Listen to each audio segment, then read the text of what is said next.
Magandang gabi po sa lahat at nandito naman tayo ngayon po dito sa programa ni Toto Bonyog Kausing, doktor na, engineer pa. Dating lawyer na tinanggalan ng lisensya dahil sa pagkikipaglaban sa korupsyon.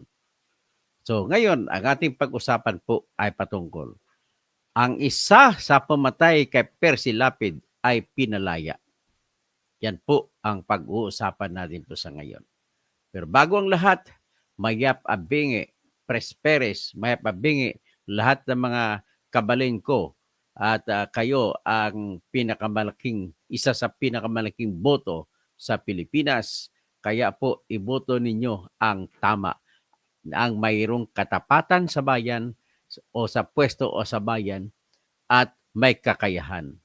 Hindi kumo may katapatan at malinis ang nakaraan, ay iboto nyo na. Kung walang kakayahan, huwag nyong iboto. Pakiusap lang po. Kaya sa walang kakayahan, dyan po nakalagay si Willie Rebillame, si Lito Lapid, si Bong Revilla, si Manny Pacquiao, si Camille Villar, at marami pang iba. Sa mga walang katapatan, yan yung may record na kinasuhan ng pagnanakaw. Si Willie Rebillame, kinasuhan sa pagpatay sa mga namatay na 73 katao doon sa kanya pong Wawawi na programa noong 2004 sa Pasig. First anniversary ng kanyang Wawawi. Ini-expect naman 30,000 ang pumunta ron. Para baka pa lamang makapanalo ng mga premyo, inanunsyo na kasi na mayroon siyang sasakyan ipaparaffle. Yan po ang klase ng tao na nagbibigay na maling pag-asa sa mga tao. Bakit umasa sila sa raffle? Yan po ang mga kaugalian na magbibigay patudo lalo na magdidiin sa mga tao na magiging tamad at aasa na lamang sa swerte at ayuda. Kaya ayan po ang aking pakiusap sa inyo. Bago tayong papatuloy, at isa si Manny Pacquiao, magbibigay muna siguro ako ng joke patungkol kay Manny Pacquiao. Nakasalitang Bisaya ito. Pero ipi-play ko lang muna para mamaya ko na ipaliwanag ko anong ibig sabihin. Ang makikinig dito na mga Bisaya ay matatawa ng gusto. Si Ramon Lumibaw, Maray na Banggi, si Lorna Makawili, magandang gabi. Si Abby Trampi, magandang gabi. Si Joel Gabo, magandang gabi. So, ito po ang aking ipapatugtog muna bilang pasakalye sa aking programa sa ngayon.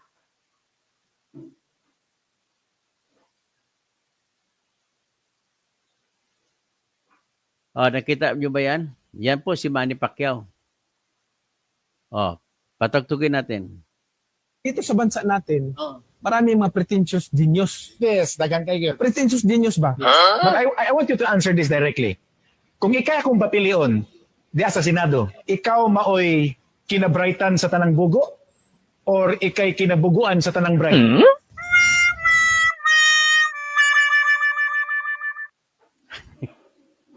Ang ibig sabihin po diyon sa Tagalog, sabi ni Manny Pacquiao, nag-English pa eh. Ang grabe doon sa Pilipinas, marami daw mga huwad na mga matalino. Pretentious na mga matalino. Sabi niyang kanyang kausap, oo, marami, pero ikaw sa Senado makakaya. Kaya papiliin kita ng dalawa. Saan ka mamimili? Ikaw magiging pinakamatalino sa lahat ng bobo o pinakabobo sa lahat ng matatalino? Anong pinili niya? Hindi siya nakasagot. So, habang he said you that, namnamin natin ulit. Patagtugin ko muna ulit.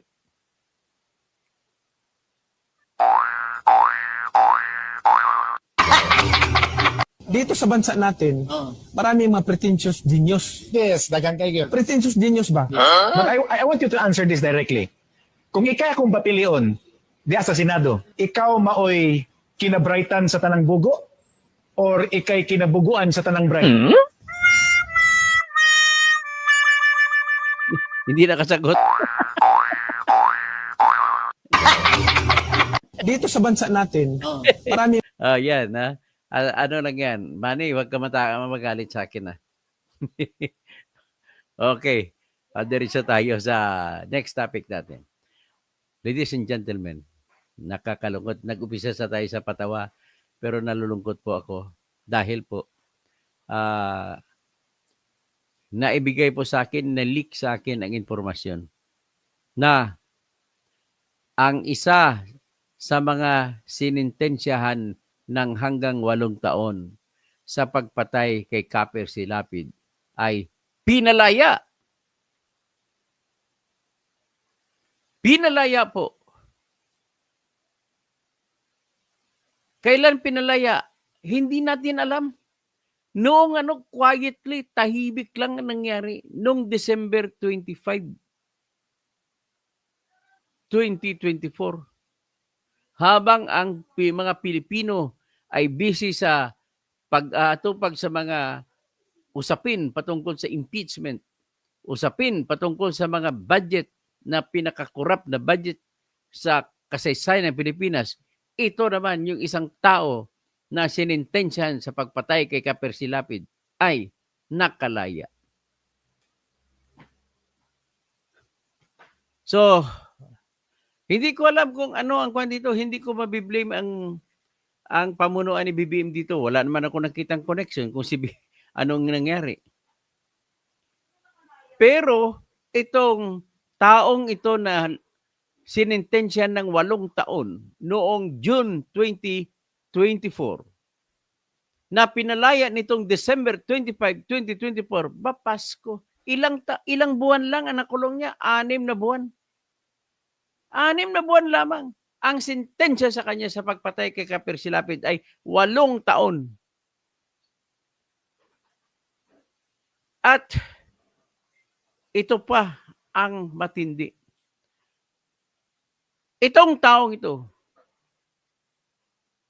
hindi lamang siya ang nag-iisa sa kulungan ng Bilibid na marami ng tinatawag na good conduct time allowance na umaapaw na. Marami dyan umaapaw na pero hindi pinalalaya ni General Katapang. General Gerardo Katapang or Jerry Katapang. Bakit naman ganon? Habang nandoon sila sa kulungan, pinapakain sila ng bansa, pinapakain sila ng pera natin galing sa buwis.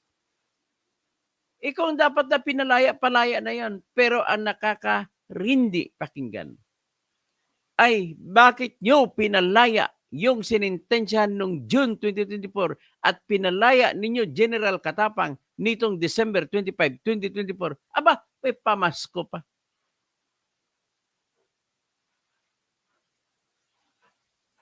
Ay, Rimulya, alam mo ba itong nangyayaring ito? At ang matindi pa rito, tinuturo po siya na isang level 2 na drug lord. Level 2 na drug lord. Anong ibig sabihin ng level 2? Malakihan yan.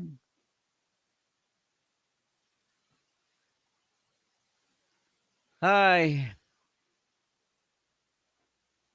Ito po siya, ang pangalan niya. Ipakita ko sa inyo ang release order. Hindi po ako nagpe-fake news dito. Ipakita ko sa inyo ang release order.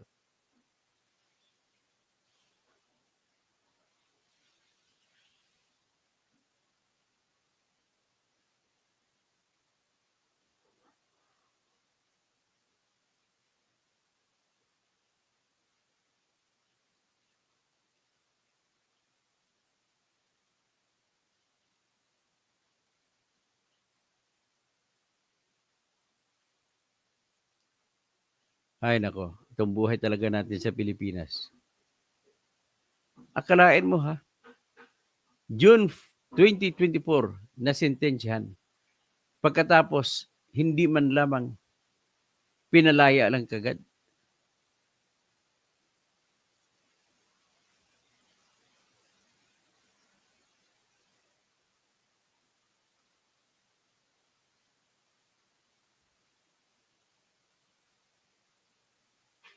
Dali lang, hindi ko mapapalabas. Dali lang.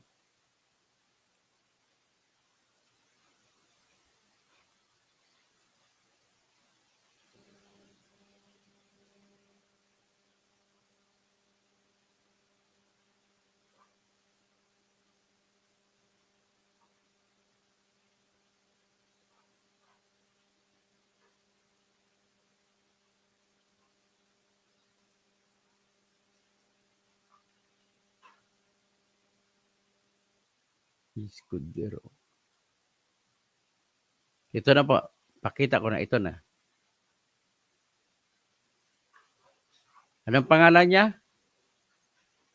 Ang petsa ng pag-release order, December 25, 2024. Nakita niyo yan?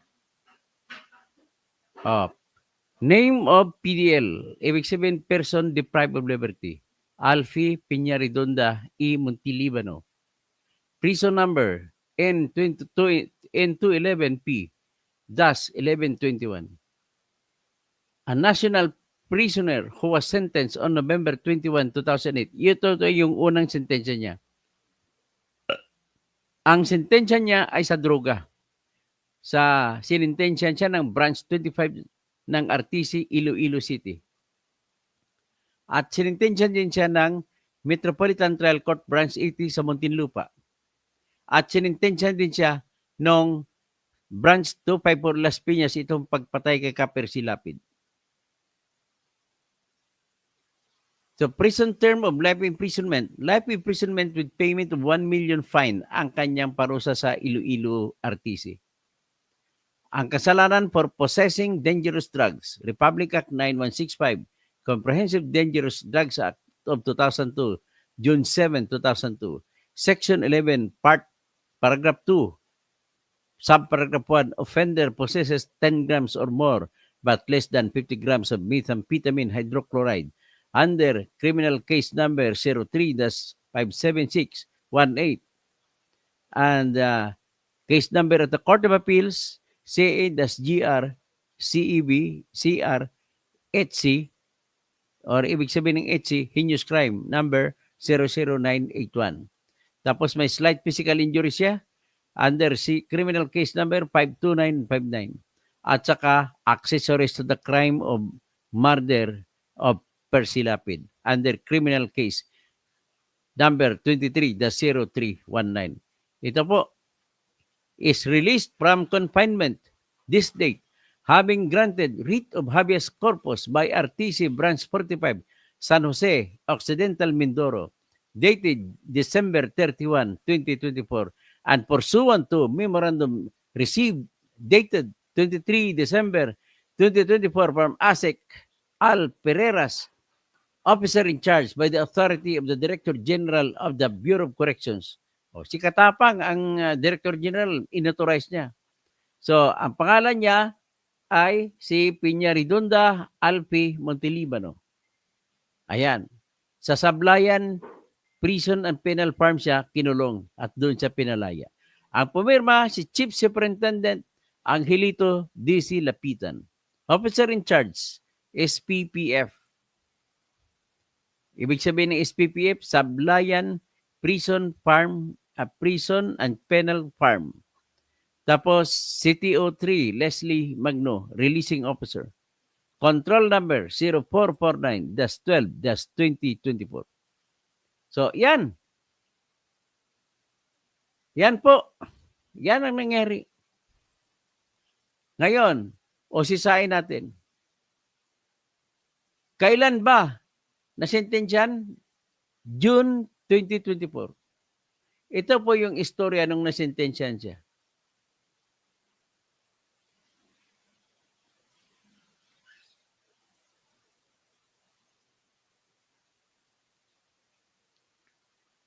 Ayan, tingnan nyo. 3 gang leaders plead guilty as accessories to Percy Lapid's death. Ang tatlong ito ay ito. Basahin ko na lang ang balita dito noong araw. Ang Las Piñas City Court sentenced 3 new believed prison gang leaders to imprisonment of 2 up to 8 years. So 2 years up to 8 years.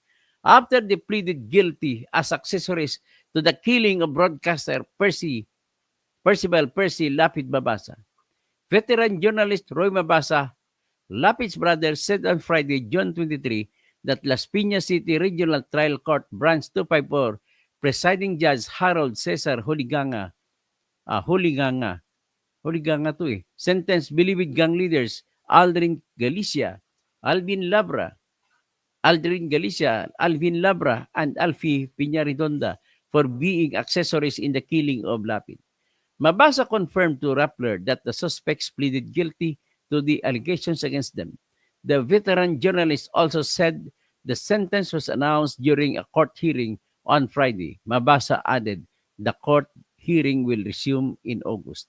In a statement, Department of Justice spokesman, Assistant Secretary Miko Clavano, said the conviction of the three suspects is a very welcome development. They are not only doing this for the case but for themselves as well, Clavano said. However, the department is not stopping there. We would like to see their principal, the brains behind the murders, plead guilty or convicted. That is the only time we can say that justice has been served. Galicia, Labra, and Piña Redonda were originally tagged in the case as principals by indispensable cooperation. With their pleading, the gang leaders got lesser penalty because accessories to crime have lesser sanction compared to principals. Galicia is the commander of Sputnik Gang, while Labra heads Batang City Jail, and Piña Redonda leads the Happy-Go-Lucky Gang. According to DOJ report released in 2022, former Bureau of Corrections Superintendent Ricardo Zolveta, who worked under the former Bucor Chief Gerald Kitalig Bantag, allegedly instructed Labra to have Galicia kill John Villamor, the alleged middleman in the case. So, yan po. Paano na ngayon ito? I-discuss muna natin ang legalidad dito. Ang unang tanong, nasintensyahan siya noong June 2024 na makulong mula sa 2 taon hanggang 8 taon sa pagpatay bilang accessory o tumulong sa pagpapatay kay Percy Lapid. Ang tanong, dapat pa siya, pwede ba siyang palayain? Nasa utos ng RTC Branch 45 sa San Jose. Ang hirap, ang ibig lang sabihin dito, imposible po kung ganito po ang aking puntos. Siyempre, may tinatawag, nagbait-baitan siya, sumunod siya sa mga patakaran, nagkaroon siya ng tinatawag na good conduct time allowance. So ngayon, ang tanong ko, paano mo ma-credit ang good conduct time allowance kung sumali siya sa pagpatay ng isang tao? Paano mo sabihin na good conduct? Kung hindi good conduct, dapat erase na dapat yan. Kasi nga, sumali siya sa krimen. Ang pwede lang mabinipisyuhan ng mga good conduct time allowance ay yung mga taong hindi na gumagawa ng krimen sa loob ng kulungan. Siya eh. Siya pa nga nagbigay ng paunang pera. Siya nagbigay ng 150,000 para ibayad sa kay Joel Escorial para patayin si Percy Lapid. Ang problema ko dito, hindi ba ito alam ng Department of Justice? Ang Department of Justice po ang nakabantay sa lahat dyan. Bakit po hinayaan ng Department of Justice ang argumento na mga ganun? Dapat binitbit nilang argumento na dahil susumali ka sa krimen, ang lahat po ng benepisyo na nakuha mo sa haba ng panahon na nakulong ka bilang tatawagin na good conduct time allowance ay dapat wala na!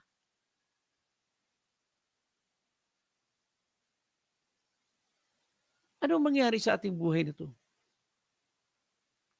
May nakukulong nga, makakalaya naman. Ano ba nangyari? General Katapang? Ano nangyari? Ano nangyari? Secretary Boying Rimulya. Hindi man lang kumontra ang Department of Justice sa kanyang petition for habeas corpus? Akalain mo sa records niya. May ginawa pa siyang sinaktan na kapwa niya preso sa loob. Yung kaso na nasintensyahan siya sa Metropolitan Trial Court, Branch 80 sa Muntinlupa. Pagkatapos niyan, sumama naman siya sa pagpapatay kay Percy Lapid. Sariwain natin kung paano nangyari ito, yung kay Kaper Silapid. Isang araw, noong October 3, alas 8:08 ng gabi, tinambangan si Kaper Silapid habang nagmamaneho ng kanyang Black Innova sa harap ng Santa Catalina Gate ng subdivision niya doon sa San Beda Homes.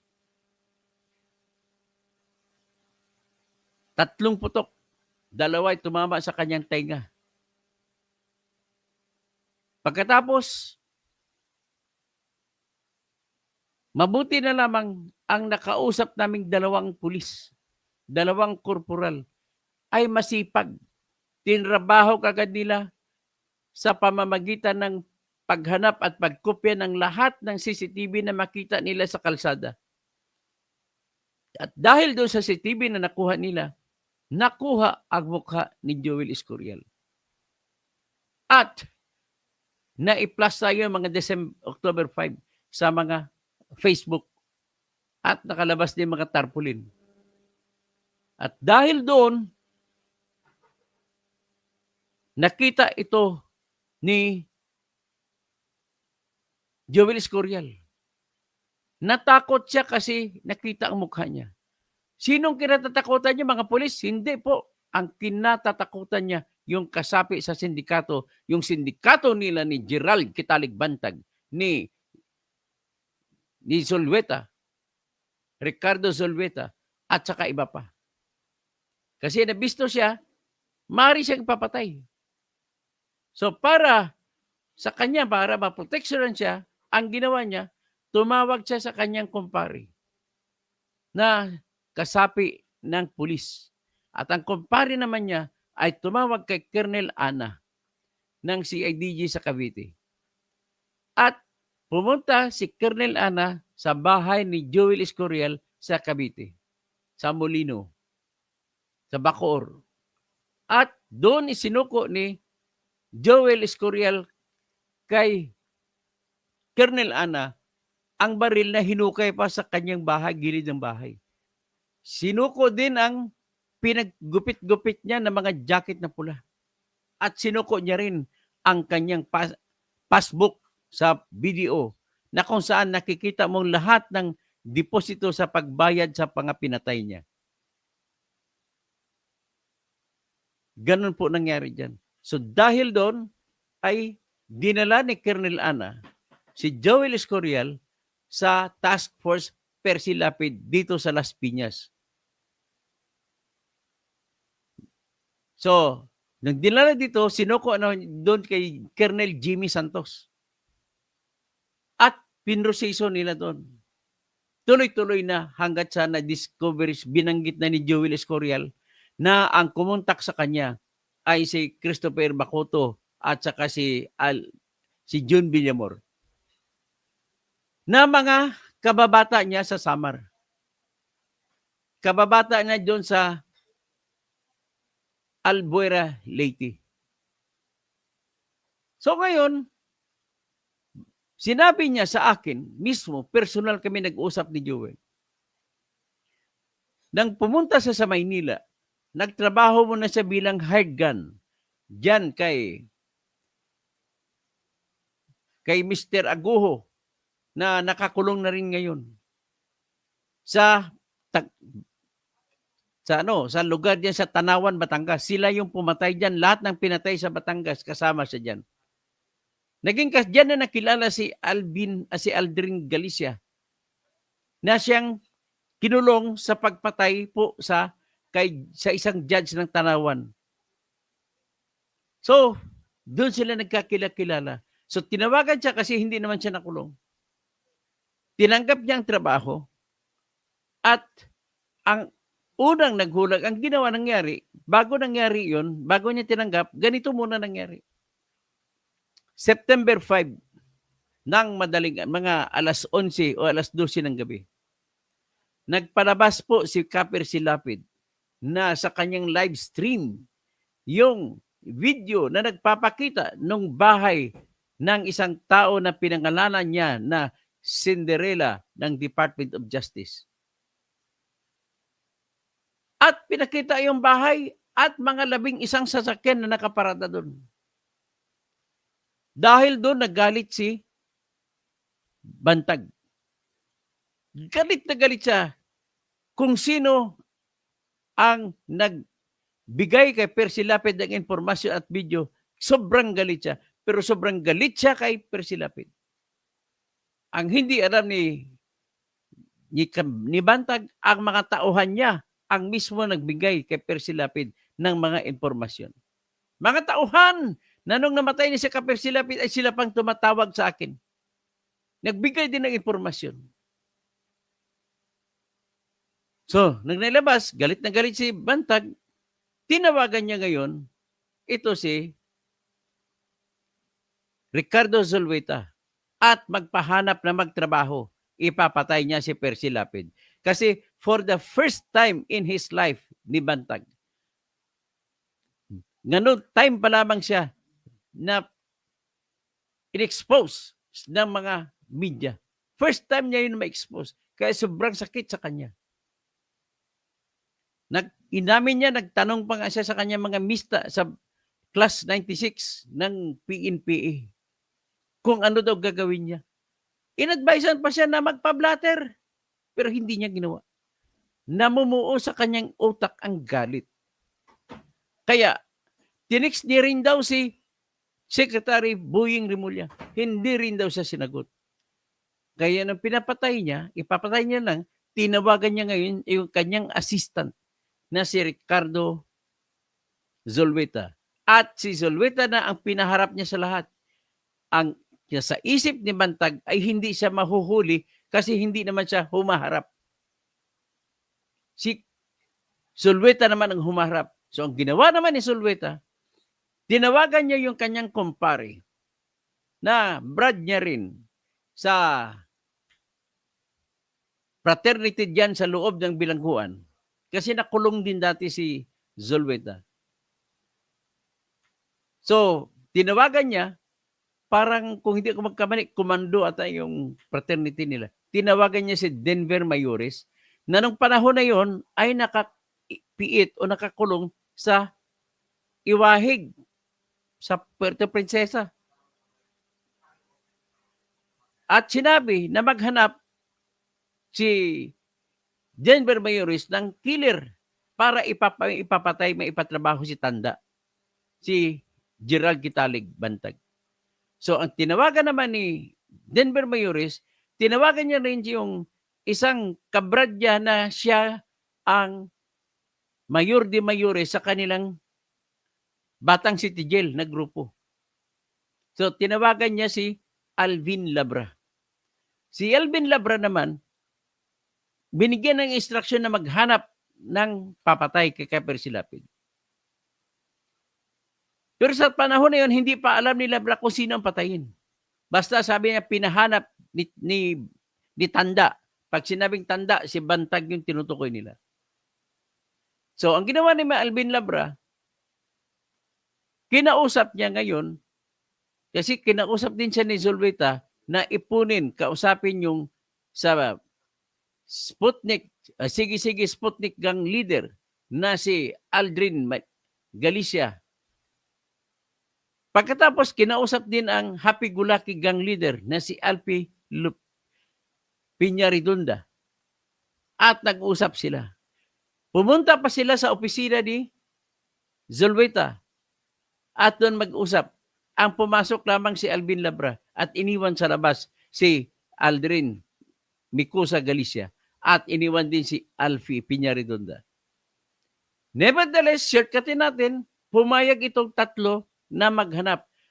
Naghanap si Alvin Labra sa kanyang grupo sa Batang City Jail, wala siya nakuha. Naghanap si Aldrin Micusa Galicia sa kanyang grupo sa Sige Sputnik, ay nakakita siya at nakausap niya ngayon si John Villamor.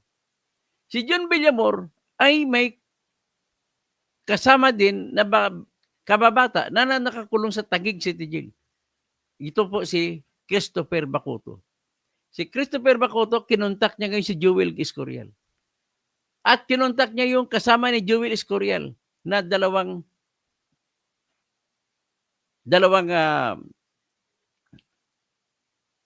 magkakapatid. At nabuo ang plano. Nung mabuo ang plano na tinanggap na, nagpalabas ng pera si Peña Redonda, 150,000 at binigay na down payment, paunang bayad. Ipinasok sa bangko. At dahil hindi pwede maipasok sa bangko, tumawag sila ng kanilang contact na laging may kausap dyan na transaksyon sa Bilibid, isang babae. At itong babae ito ang nagdeposito sa BDO ni Jewel Escorial. Pagkatapos nun, the rest is history. At nag-casing ngayon, nag-surveillance ngayon sila ni Jewel Escorial. So na nag-surveillance nila ay in-implement na kagad nila. Ang sabi niya sa akin, dalawa sila kasi dalawa ang laging dinadaanan ni Persilapid na gate. Santa Catalina at saka yung isa. So naghati sila sa dalawang grupo. Kung dito dadaan sa gate ng Santa Catalina, ang babaril ay si Jewel Escorial. Kung dadaan sa kabila, ang babaril itong mga, nakalimutan ko ang apelido ng mga magkakapatid. Tapos, kung hindi patayin ni Jewel Escorial, papatayin siya ng kasama niya. Ganon po ang sistema. Sa madali sabi na patay.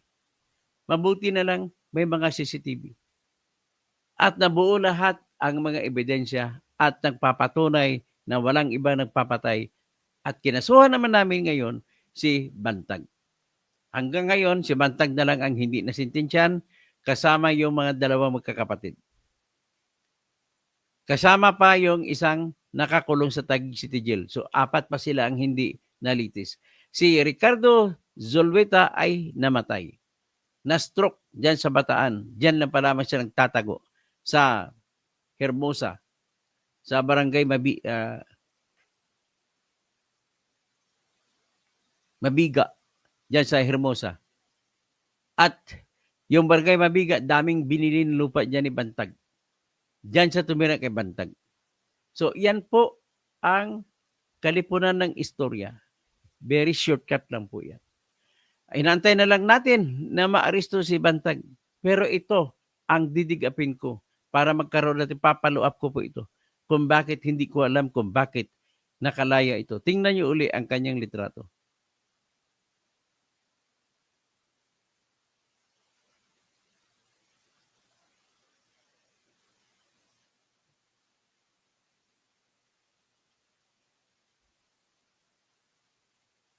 Yan po, si Alfie Peña Redonda.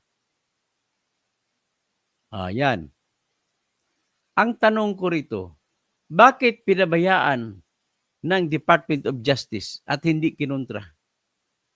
Hindi po ako maniniwala ng 2 taon hanggat 8 taon na sentensya sa kanya ay bagong kaso yon. Dapat hindi sinama sa GCTE yon.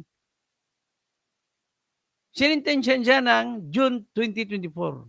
Dapat June 2026 ang pinakamaaga niyang labas. Nilabas noong December 25, 2024. Pamaskong handog sa kanya. Hanggang dyan lang muna tayo. Babati muna ako. Mag-follow up na lang tayo. So, Albert Trampe, good evening. Joel Gabo. Ramon Lumibaw Jr., Maray na Banggi. Tapos, Lorna Makawili, good evening.